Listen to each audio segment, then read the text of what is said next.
لماذا تحبون الهمام الحجوريا؟ سؤال أتاني فاستحق جوابيا. نحب الحجوري للثبات الذي به نراه بفضل الله للمجد راقيا، وتبيينه للحق دون تردد، وقوة بأس رغم كيد الأعاديا. وحارب من رام الفساد بدعوة كليث هصور لا يهاب التلاقيا، وواجه ما لاقى بصبر وحكمة، فأكرم وأنعم بالحكيم اليمانيا. تولى زمام الأمر من بعد مقبل إمام الهدى من كان للحق داعيا، فصان عرين الحق من كل ماكر، وكان لما وصاه مقبل حاميا. ولم يلتفت للمرهصات ولم يكن بمكر دعاة السوء يوما مباليا، ولا مغريات الدهر نالت مرادها بعفة نفس نال أسمى المعاليا.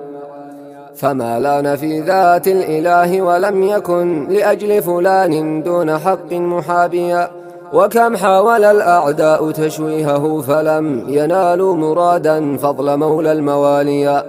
ولم يتركوا قولا مشينا بحقه وقالوا عليه كاذب ومرائيا، ويطعن في صحب النبي بزعمهم وهذا لحال والمقال منافيا. أليس لأجل الصحب هجر عنوة وعانى الذي عاناه كل مواليا، وكم بتروا قولا لشيخ وحرفوا وساروا به في كل سهل وواديا. وفي موقع في النت قوم تجمعوا وأعجبوا من هذا وذاك التصابيا، حسبنا أناسا عاقلين وإذ بنا نراهم بفعل والصغار سواسيا. فلم يستفيدوا رغم كل جهودهم وباءوا بخسر رغم تلك المساعيا، وها هو في خير عظيم ودعوة له يقطع الطلاب طول الفيافيا، وتنشر في الأصقاع جل جهوده وطلابه عم القرى والبواديا. فقولوا لحساد يموتوا بغيظهم فيحيا على بالحق أصبح ساميا. به حفظ الرحمن ذو الجود دعوة وجنبها كل الأذى والمساوية، ووحد صف الحق بعد انشقاقه وصفاه حتى أصبح الصف صافيا. فلا عنده تمييع في الحق مطلقا ولا يرتضي من كان في الدين غاليا، فإن كلا الأمرين قبح ومنهج يسير عليه كل غر وغاويا.